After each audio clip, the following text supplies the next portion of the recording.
sa tamang pagkakataon, I'm going to confront the Secretary of Justice. So ako'y nalulungkot kung bakit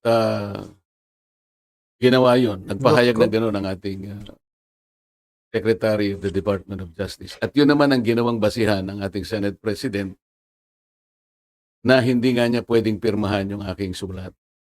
Yung restitution na sinasabi ng Secretary of Justice, na yun naman ang pinagbasihan ng Senate President, hindi po kasama sa requirements para lang ikaw ay makapag-apply under the Witness Protection Program. Bakit po bumaligtad ang Secretary of Justice? Unang-una, maraming salamat sa pagpapaunlak ninyo at magandang umaga sa ating lahat. Kung mapapansin ninyo, ako nang nag-initiate ng press con na ito kasi alam ko yung marami sa inyo ay mga nakakaraang mga araw ay hindi nila ako ma-interview kasi hindi naman ako talaga nagpapa-interview. Ngunit naisip ko na parang yung narrative hindi masyadong nagiging maganda. Gusto ko linawin ang maraming bagay na may kinalaman nga dun sa very short-lived na pangunguna ko sa Blue Ribbon Committee. Halos 3 investigations lang yung ating natapos at nagkaroon na nga ng development at yun naman ay alam na ninyo. Ngayon dahil nga dun sa mga pangyayari na yan, meron akong gustong mga issue na dapat ituwid. Gusto kong unahin yung tungkol dun sa punta nung Bryce Hernandez sa custodial investigation sa Camp Crame. Sapagkat kung alam naman ninyo, yun ay na-cite natin in contempt dahil nga sa kahasang pagsisinungaling niya, harap-harapan, ipinakikita na namin sa kanya mga dokumento, pati nga yung ginagamit niyang mga peking IDs na in-issue ng LTO. Pero ganun pa rin ang pagkakatanggi-tanggi niya. Napilitan kami na i-contempt siya at nailagay nga siya sa custody ng ating Sergeant at Arms. Kalaunan po nung ako po ay mapalitan na bilang chairman ng Blue Ribbon Committee, ay bigla nga pong hiniram yata si Bryce Hernandez ng ating House of Representatives. Ngunit nalaman ko na hindi naman siya ibinalik sa dating legal custody na dito nga sa ating Senado. Ang tinatanong ko po sa ating Senate President, naging kondisyon naman ang pagpapahiram niya yung madalian at ligtas na pagbabalik kay Bryce Hernandez pagkatapos ng hearing. So tinatanong ko lang naman po siya, bakit naman nanatili siya sa custodial center ng Camp Crame? Ang sagot po niya, alam na rin po ninyo, yun ay request ng Speaker ng House of Representatives. Sa tingin po namin ay hindi naman yata tama sapagkat ang legal custody nga ay sa Senate. Ang sabi ko ay mukhang may sablay doon sapagkat una, yung kondisyon na ibinigay mo hindi tinupad. Pangalawa, kapag yun ay pinanatili mo sa Quezon City, sangayon na rin sa kanyang declaration, natatakot siya na pag ibinalik siya sa Senado, manganganib ang buhay niya. Parang binibigyan natin ng credence. Parang pinaniwalaan natin siya. Sa mga tweet, pagka siya nagsasalita rito sa Senado, parang hindi siya pinaniniwalaan. Pag nagsalita siya sa House of Representatives, tiwalang-tiwala na ang kanyang sinasabi, puro totoo. Samantalang, puro kasinungalingan din naman ang kanyang sinabi. At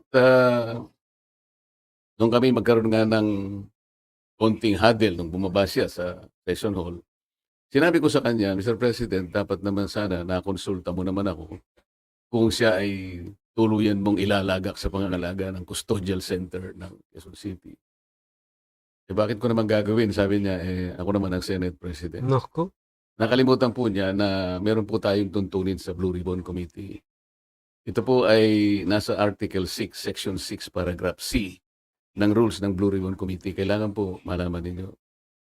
Ang sinasabi po ron, yung witness na cited in contempt may be ordered to be detained in such a place as may be designated by the committee alone. Meron pong option doon or with the concurrence of the Senate President. Yung mga tweet, yun lamang designated place by the committee alone, sapat na yun Kaya ko sinabi dapat kinonsulta mo ko. Kaya lang ang sabi niya, napalitan ka na eh. Grabe. Bakit pa kita kukonsultahin? Hindi po eh. Nung kinumit niya sa Quezon City Custodial Center, na-monitor ko sa bilyonaryo at sa ibang mga pahayagan, Inquirer, mga 2:15, 1:30 to 2:15 p.m. ang nakalagay sa mga dyaryo. For the record, nung ako po ay napalitan is about 5:24 in the afternoon. So ako pa rin ang chairman. So gusto ko lang linawin yun. Ang pangalawa po rito ay yung aking sulat sa DOJ na bilang nananatiling chairman noon ng ating Blue Ribbon Committee, nirekomenda ko po na siya ay makapag-apply sa Witness Protection Program. Sangayon po sa Republic Act 6981. Kasi po sinasabi rin po sa Section 4 na sinasabi na ang sa kaso ng legislative investigation in aid of legislation, yung witness po, upon his express consent, ay pwede siyang ma-admit into the program upon the recommendation of the Legislative Committee where his testimony is needed. So yun po yung aking ginawa. Ibig sabihin, lahat po ng aking ginawa na aksyon ay naaayon naman sa batas na umiiral. Provided that the recommendation is approved by the Senate President. Hindi nga po niya inapprove, kaya po yun ang tinanong ko sa kanya noong September 9 na po yata yun na nagkaroon kami ng session. O September 10 na po yata yun. Ang sabi niya, kaya hindi niya inapprove, nabasa niya yung sinabi ng SOJ na kinakailangan ng mga diskaya ay ibalik nila yung kanilang nakuhang hindi kanila. Yun ang magiging policy ng DOJ para sa ganon ay ma-approve yung kanyang aplikasyon under the WPP. Hindi pa nga napapatunayan na yung mga nakuha, di umano pinapasawli na. Nagtaka nga po ako kung bakit ganon ang sinabi ng ating SOJ sapagkat linggo, isang araw bago pasimulan natin yung pangatlong investigation, nagkausap po kami. Pati yung kanyang deputy undersecretary, ang pangalan ay Jojo Cadiz. Nakausap ko yun ng mga ilang araw, siguro Biyernes hanggang Sabado. Sinasabi ko sa kanya yung maaaring merong lumabas sa mga contractors na kasangkot dito sa aming pag-iimbestiga. Sapagkat nagpapadala sila ng pillars na maaaring may magsabi and they will come into the open. Nako. So I was looking at the possibility of granting them provisional immunity. Ang sabi naman nung Yusek Cadiz, mabuti po kanya i-repair ko rin sa ating SOJ. Sabi ko, tama-tama yan. Hanggang sa araw nga ng linggo, nagkausap kami personal. At ahasan niyang sinabi sa akin, pwede yan, sabi niya sa akin. Alam niyo naman si Secretary Boying Rimulya, Nako. matalik kong kaibigan yan, matagal kami nagsama sa House of Representatives. So pinanghawakan ko yung kanyang sinabi sa akin. Alam mo naman kanya, ang Senado ay kabatakan natin yan, lalo na sinusulong natin yung Whistleblowers Act. Sige kanya, panindigan natin yan. So matibay po yung aking paniwala, malakas ang aking loob, kaya tumulat nga ako at inirekomenda ko nga na siya mapa sa ilalim itong mag-asawang diskaya sa Witness Protection Program. So ako'y nalulungkot kung bakit ginawa yun. Nagpahayag na gano'n ang ating Secretary of the Department of Justice. At yun naman ang ginawang basihan ng ating Senate President na hindi nga niya pwedeng pirmahan yung aking sulat. Alam po ninyo, sa tamang pagkakataon, I'm going to confront the Secretary of Justice kung bakit niya sinabi yun. Sapagkat malinaw naman po sa batas. Ano po? Kung titingnan po ninyo yung Section 3, isama na po ninyo yung Section 10 ng Republic Act 6981. Maliwanag po doon kung ano-ano ang mga requirements na kakailanganin para mapasa ilalim ng Witness Protection Program ang isang witness na nag-apply. Hindi po kasama doon yung restitution na kanyang binabanggit na magbabalik ka pa ng kung ano-ano sa gobyerno. Unang-una po, nasa pag-iimbestiga pa lang po tayo eh. Hindi pa Kanino napapatunayan eh. kukunin at paano i-determine yung halaga na ibabalik ng mga diskaya kung sakasakali? Wala po sa tuntunin ng batas. Ang ilan po sa mga requirements kung bakit ka magkukwalify sa witness protection. Yun pong offense na kung saan kakailanganin ng testimony is a grave felony. Ito po kasi ay naharap nila dito kung sakasakali ay plunder. So grave po yun eh. Yung testimony po ay substantially corroborated in its material points. Sinasabi ng mga diskaya, meron po kami dokumento eh. Dapat sana tuntunin nila. Meron po kaming mga ledger. Hindi naman nila inahanap kung nasa ng mga ledgers. Dapat yun ang tanongin nila sa mga diskaya. Ang miyembro niya, siya o ang miyembro ng pamilya up to the second civil degree by consanguinity or affinity ay nasa threats. Tinatakot. Maaari silang mamatay. Maaari silang puwersahin. Takutin. Ito po yung mga requirements lang eh. At hindi siya law enforcement. Sa Section 10 ay sinasabi rin ang walang ibang direct evidence na maglilink sa mga iba. Pero kakailanganin mo ang kanyang testimony. Isa sa requirement yun eh. Na sila ay they are not the most guilty. At hindi pa sila na-convict ng krimen involving moral turpitude. So makikita po rin nyo rito, yung restitution na sinasabi ng Secretary of Justice, na yun naman ang pinagbasihan ng Senate President, hindi po kasama sa requirements para lang ikaw ay makapag-apply under the Witness Protection Program. Bakit po bumaligtad ang Secretary of Justice? Ngayon po sinasabi ni Senate President, nagmamadali daw po ako na mabigyan sila ng Witness Protection Program.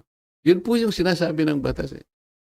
Pag hiningi nila with their consent, sapagkat nanganganib ang buhay niya, hindi ka magmamadali. Ilalagay ko po ba sa kamay ko ang kaligtasan ng mag-asawa na yun? Sila po ay nagkusa, gumawa ng salaysay.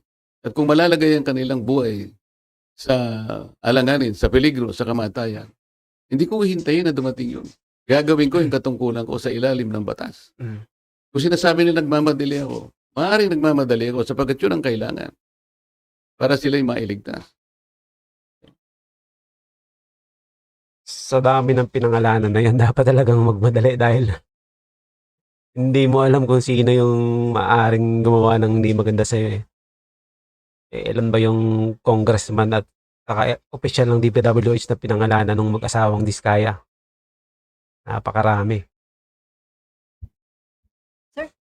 Kaya nyo ba siya ini-apply sa protection program? Sa tingin nyo ba, nagsasabi ng totoo yung mag-asawang Diskaya? Kasi may mga observation na parang selective ang kanya lang pinangalanan yung samantalang year 2016 pa, as early as 2016, nag-DDPWH projects na sila, pero parang wala siyang pinangalanan doon sa Yung tanong mo kung pinaniwalaan ko, sinabi. Kaya that's beside the point eh. It's not for me to render judgment doon sa kanyang sworn statement. Yun ang kanyang sworn statement. At sinabi niya roon na nanganganib po yung buhay namin dahil sa lumabas po kami na ganito. At bukod doon, bago siya gumawa ng isang sworn statement, minabuti ko para masiguro ko na talagang voluntaryo ang kanyang gagawin. Sabi ko sa emissary niya, pasulatin mo siya sa akin kahit na handwritten note na talagang voluntaryo niyang gagawin at kung bakit niya gagawin yun. Nasatisfy ako doon sa kanyang sulat. Kaya sabi ko, sige, sabihin niyo sa kanila, gumawa sila ng sworn statement. Hindi para sa akin na i-judge yung sworn statement. Ito will form part of the proceedings na pagdating ng araw, ito ay gagamitin po ng korte. Mahaba pong proseso ito eh. The Senate President already rendered judgment doon sa sworn statement. Dapat hindi po gano'n eh. Wala po kaming karapatan husgahan ang sworn statement ng isang taong gustong magpahayag ng kanilang saloobin may kinalaman sa pag-iimbestiga nito. Pero sir, yung decision nyo na gawin siyang state Hiningi witness, po niya yun. At Oh. nasa batas po na kinakailangang ibigay sapagkat nanganganib nga yung buhay niya sang-ayon sa kanilang bahay. Nakikita ko rin po, sa tahanan nila, pinagbababato sila. Ano po ang Nakonsulta- gagawin ng isang chairman ng Blue Ribbon Committee? Sir, nakonsulta daw po ba yung mga miyembro ng Blue Ribbon o yun ay sariling decision nyo, sir? Paano kung kukonsultahin? Hindi ko nga alam kung maglalabas sila ng sworn statement. Nung ibigay nila sa akin yon, gabi ng linggo, nung makuha ko yung in a sealed envelope, wala na akong pagkakataon na bigyan ko ng kopya ang aking mga kasama. So dahil magsisimula ng alas 9, doon ko inihayag yung sworn statement. Hi, sir. Sir Mean po from TV5. Sir, I Yes, need to ma'am. ask this, ha. Kasi ang sinasabi, kaya daw po ang bilis ninyong inirekomenda maging state witness, nagkaayusan na. Nako. Would you want Sino to po comment? nagsabi nun? Sir, yun yung mga nag-circulating among netizens, sir. Yung time na lumabas yung letter Sino? na. Sana po merong nagsabi talaga kasi mahirap mag-speculate ng gano'n. Nagmadali po ako. Ako po, sinasabi ko sa inyo ang katwiran ng dapat magmadali. Yun po yung yun po yung sinasabi ng batas. Binasi ko po sa batas lahat ang aking ginawa. At hiningi po nila at aking palagay po ay nanganganib nga sila sapagkat marami silang binanggit na mga pangalan at nakikita ko rin naman kung anong ginagawa ng mga tao sa kanilang sariling tahanan. Hindi po ako pwedeng magbakasakali. Ayaw kong ilagay sa kamay ko yung kaligtasan nila. Kung hindi ko po ginawa, ako po ang nasisi. Baka iba po ang tanong nyo sa akin ngayong umagang ito. Sir, since malinaw at matibay po pala yung sandigan kung bakit nyo ginawa ito, would you seek audience with Senator Ping as the new Blue Ribbon Chair para po makiusap or paliwanag sa kanya ba't kailangan maging state witness yung Discayas?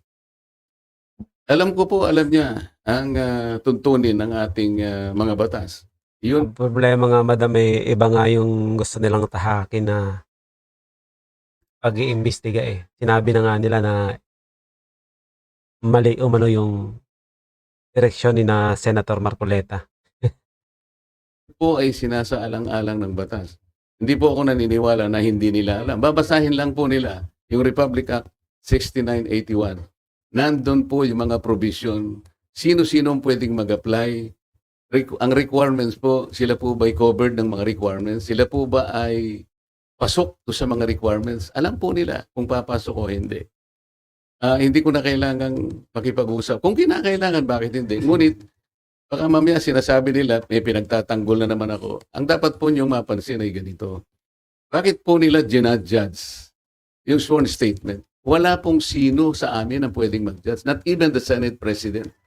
Ako nga pwede akong magsabi na baka siya yung may pagkukulang ba't niya ginadjudge.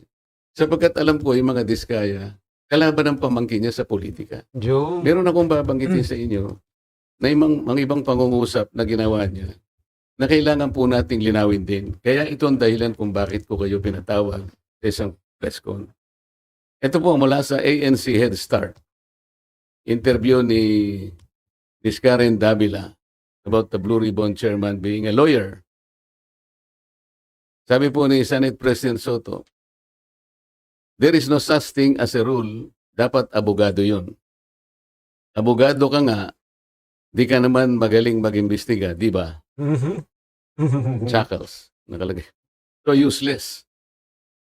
Unang-una po ako, wala akong in-insinuate na dapat ang chairman ay abogado. Ito lang ang in-insinuate ng isang babaeng hanggang ngayon hindi makamove on kung bakit ako nanalong senador. Alam na po ninyo yun.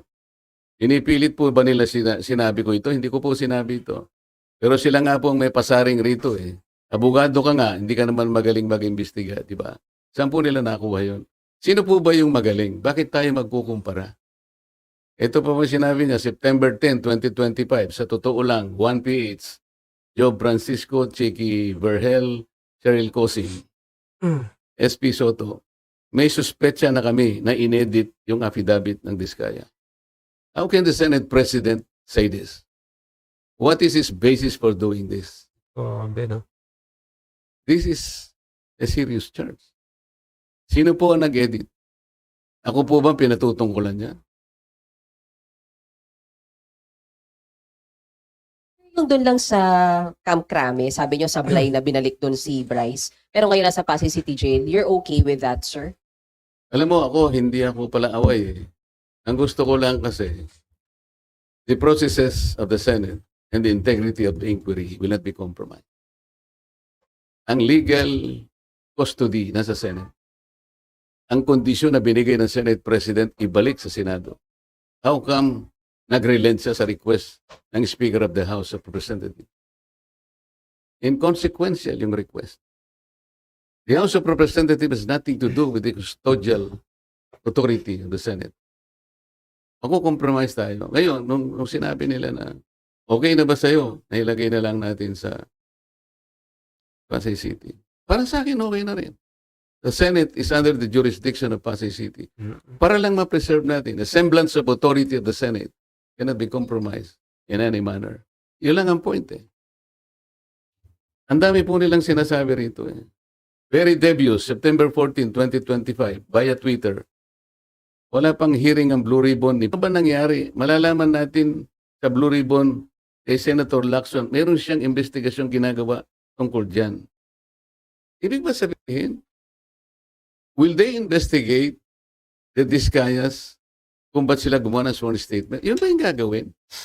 Ito yung sworn statement ng tao. You have no right to question that sa Blue Ribbon Committee. Kung ano Sa halip na tuntunin yung mga taong nabanggit kung totoo nga na may kinalaman o wala, eh, ang pinoporsyon ngayon ay imbestigahan yung mag-asawang Diskaya. yung pinahayag niya, it is for the court to appreciate that.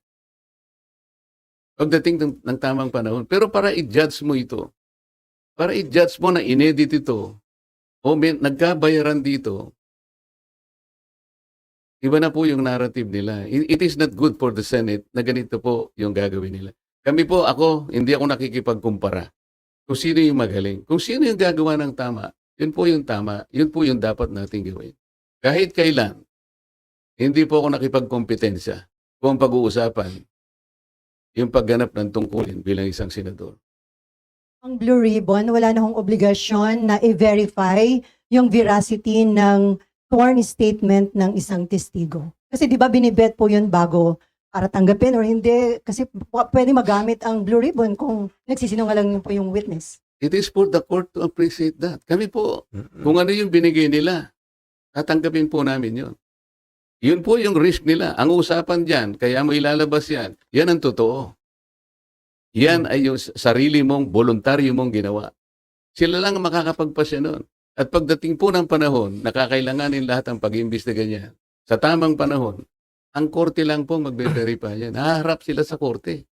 Ang korte po ang makapagpapatunay. In the final analysis, the court will be able to determine kung tama o hindi yung kanyang sworn statement. Marami pong paraan para yun po ay malaman natin. Pero hindi po ang Blue Ribbon. Kasi po ang Blue Ribbon, kung titignan po niyo yung tamang direksyon niya, in aid of legislation lang po ito eh.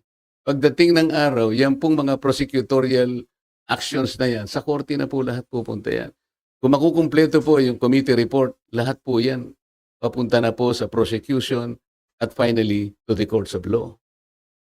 In aid of legislation, hindi ba may obligation kayo na alamin yung kung totoo lang, kumbaga yung mga sinasabi ng mga witness? Di ba? Paano po namin, paano ko alamin?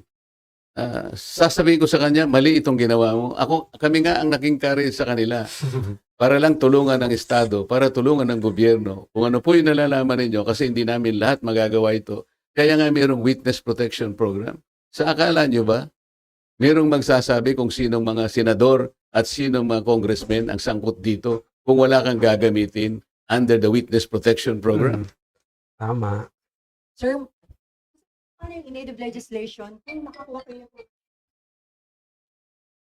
Ang in aid of legislation po, ang tinitingnan namin, yung sum total po ng pagsasabi nila at pagdedeklara nila before the committee. Halimbawa po ngayon, para ipakita ko lang sa inyo, ano na po ang naisip naming legislative measures.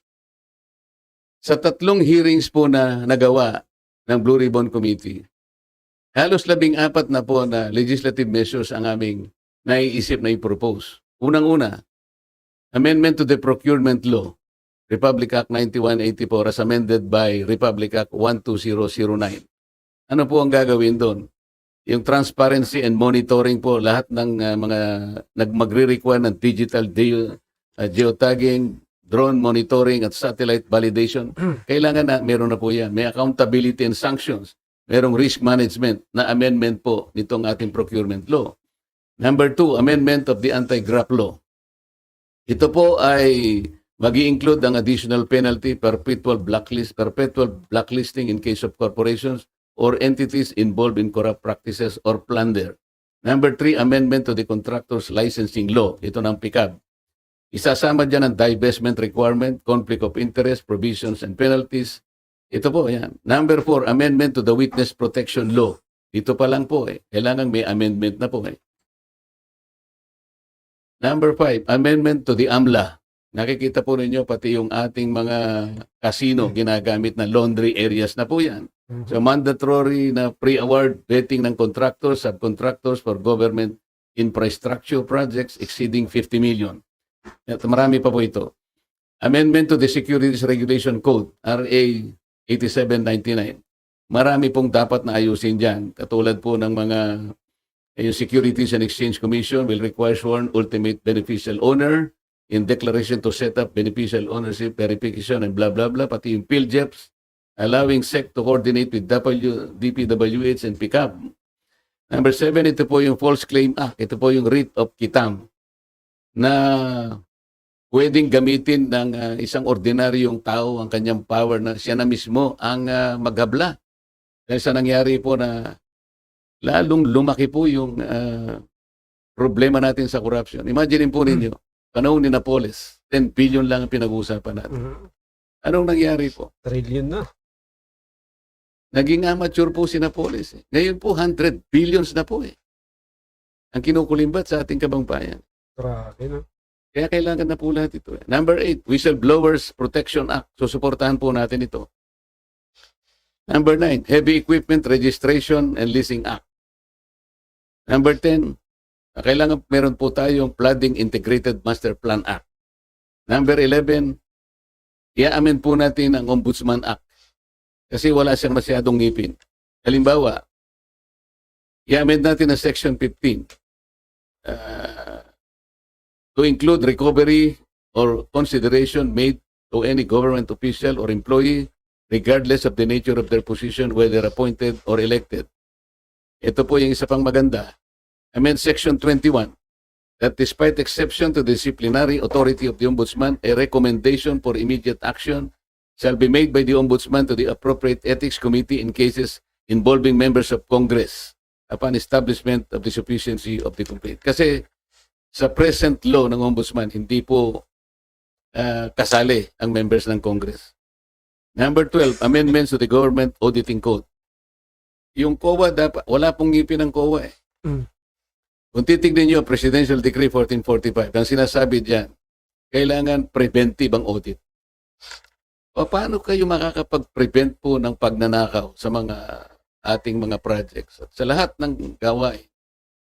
Kung post-audit lahat. Na nakulimbat na yung pera. Pagkatapos mag-audit siya, post-audit, sasabihin niya, notice of disallowance. Nakakita na po ba kayo na pagkakataon, o kahit anuman, sa lahat ng notice of disallowance na inisyu ng COA, maliban lang sa nag-volunteer na magsoli ng paunti-unti, yung malakihan po na notice of disallowance, meron pa pong napakulong. Meron silang nasingil. Meron po ako na monitor 100 billion sa SBMA. Naging final and executory, umabot ng Korte Suprema. Final and executory. Hindi pa po nakolekta ng COA hanggang ngayon. Grabe naman. Walang kang ngipin-ngipin. Ito po yung gusto naming gawin lahat. After 3 investigations, pati Civil Service Commission po, kailangan po nating i-amend na yung sinasabi ng 6713, yung Code of Conduct and Ethical Standards of Public Officials. Halimbawa po yung Section 8. Lagyan natin ng provision that the public has the right to know the assets, liabilities, net worth, and financial and business interests of any public official or employee, including those of their spouses or unmarried children under 18. Ito pa po importante dyan. However, public access of these SALN documents remain limited. Sa ngayon, it's not that the SALN of members of Congress be made available to the public through the official website of the Senate and the House of Representatives. Para sa ganun, makuha nyo na kagad, hindi susukat ka pa. Kung ayaw niya, hindi mo rin makukuha. Very, very limited ang access po ninyo. Pang-14, i-abolish po natin yung River Basin Control Office. Ito po ay parkingan po ng mga pinopload na mga opisyales na wala namang ginagawa. Isip-isipin po ninyo, 2006 nagawa itong opisinang ito under the DNR. Siya ang dapat mag-integrate ng ating 18 existing river basins in this country. Wala silang nagawa kahit isa. Puro pangwawaldas lang ng sweldo. Nagsusweldo na walang ginagawa. Ito po yung gusto namin gawin. After 3